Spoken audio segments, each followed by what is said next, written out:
Kilo मखान को 1100, 1150, 1200, 1300 रुपये में बेचता है। और जब किसान की बारी आती है तो ये लोग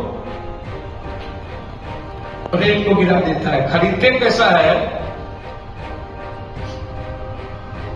2% कम पर पूरा का पूरा मखान के किसान को ये लोग नगद दे देता है, और नगद दे करके ये लोग टोटल मखान खरीद लेता है। अब किसान को जरूरत होती है नगद की,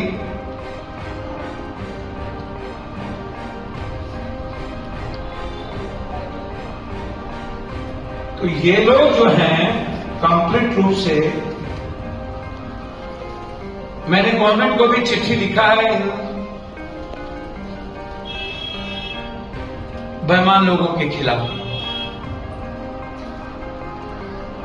इन लोगों के पास पूंजी बहुत है, पैसे होने के कारण, और इस बार हालात ये हैं कि कटिहार, पूर्णिया, अररिया, किशनगंज इस इलाके के किसान आत्महत्या करने पर नौबत न आ जाए।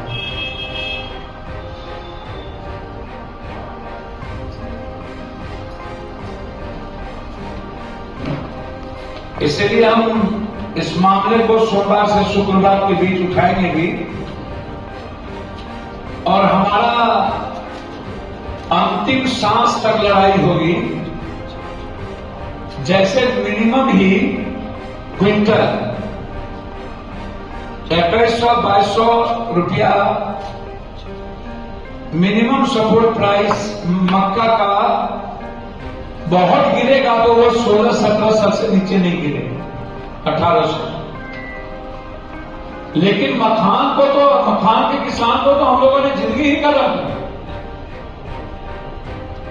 तो ये इजाजत नहीं देंगे सोमवार से शुक्रवार के बीच। और जब तक मखान के किसानों की एमएसपी लागू नहीं होगी तब तक मेरी लड़ाई जारी है, सड़क से संसद।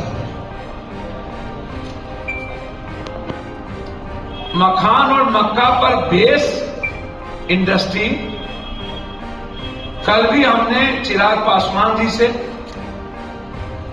इसके पहले हम जितन राम मांझी जी से, हम इन लोगों से मिले हैं, और हमने कहा कि जितनी जमीन चाहिए मैं लूंगा, मुझको इंडस्ट्री चाहिए। इन लोगों ने वादा किया।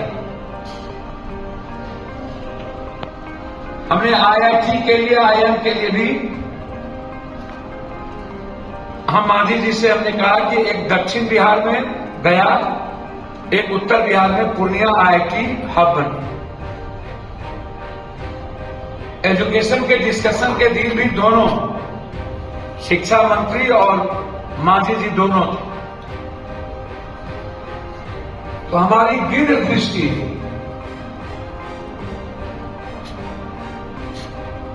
मखान और मक्का का किसान,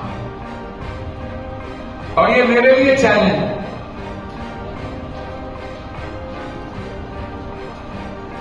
दूसरी चीज, पूरे बिहार में 8 घंटा पटना में बिजली नहीं।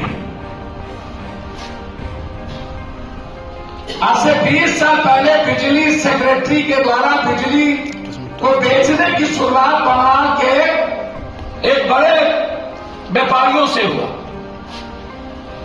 हमारी बिजली को बड़े टेक्निकल तरीके से बंगाल और अन्य स्टेट में बेच दिया गया, चोरी की गई।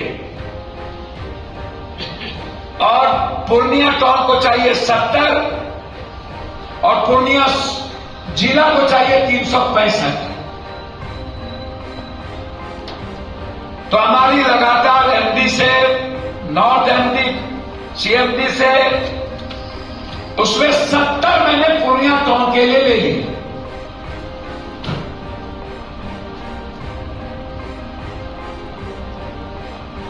₹365 की बात चल रही है कि पूर्णिया को मिले। कल लंबी बातचीत मुझे मंत्री जी से हुई और उन्होंने आश्वस्त किया कि पूर्णिया को 365 मेगावाट मिले। नॉर्थ एमडी से भी मेरी बातचीत हुई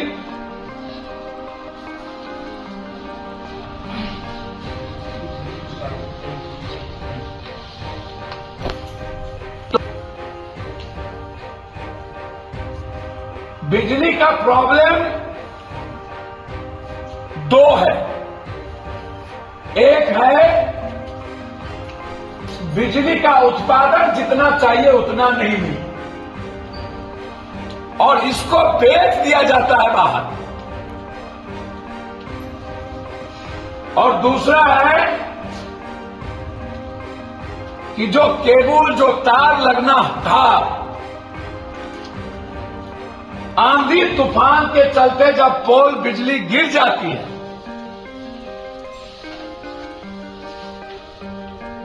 तो सरकार के पास कर्मचारी कम है, जिसके चलते समय पर बिजली को हम तुरंत नहीं ला पाते। इसको आप ऐसे समझिए। इसीलिए मैं लगातार, और बिजली का यह प्रकरण भी बेचने वाला आपको देखने को मिलेगा इसी सोमवार से सोमवार के लिए। आप सुनिएगा कि सदन में यह मामला नाम सहित किस कंपनी को बेचा गया, कब कब कैसे बेचा गया, मैं सब बताऊं। मेरे पास पूरा डिटेल आ गया और ये मैं सदन में बताऊं किस किस सेक्रेटरी के द्वारा बेचा गया और कैसे बेचा गया, नाम हो गया।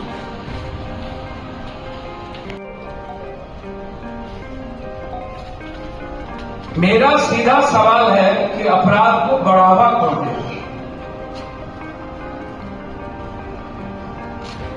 भट्टी जी बिहार छोड़ के क्यों जा रहे हैं? भट्टी को बिहार से भगाने पर कौन सा ग्रुप लगा हुआ है? जब से भट्टी जी आए उन्हें स्वतंत्र काम करने का फ्रीडम क्यों नहीं दिया? और बिहार में कप्तान से लेकर डीएसपी से लेकर एक अच्छी टीम बनाने का अधिकार भट्टी को क्यों नहीं मिला?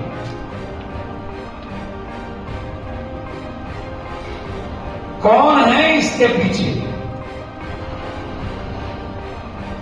जो जमीन माफियाओं का, बालू का, शराब का, ड्रग्स का उद्योग चल रहा है। और ये बात मैंने सदन में भी कही।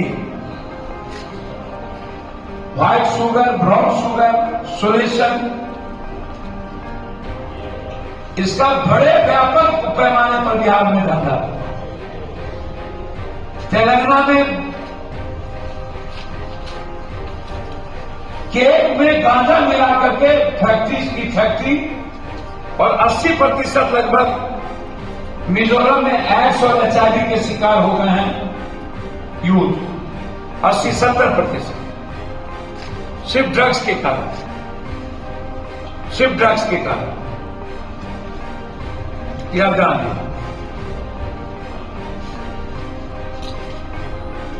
तो हमने साफ कहा कि इस अपराध और माफिया के पीछे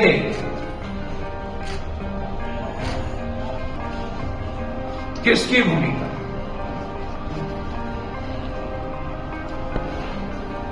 और मैं गारंटी के साथ आपको कह रहा हूं और करबल हाथ जोड़ के नीतीश जी से कि जब तक नीतीश जी का उम्र था, शरीर बहुत मजबूत थे, तब तक कुछ इकबाल बची थी। भ्रष्टाचार पर भी कुछ कमी थी। आज अपराध और भ्रष्टाचार चरम पर, चरम पर।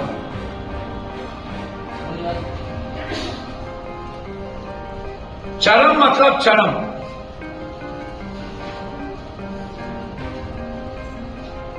और ये दोनों मेरे लिए चैलेंज है।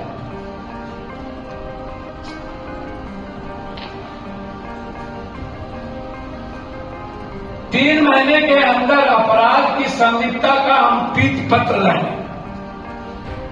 कि अपराध में सबसे ज्यादा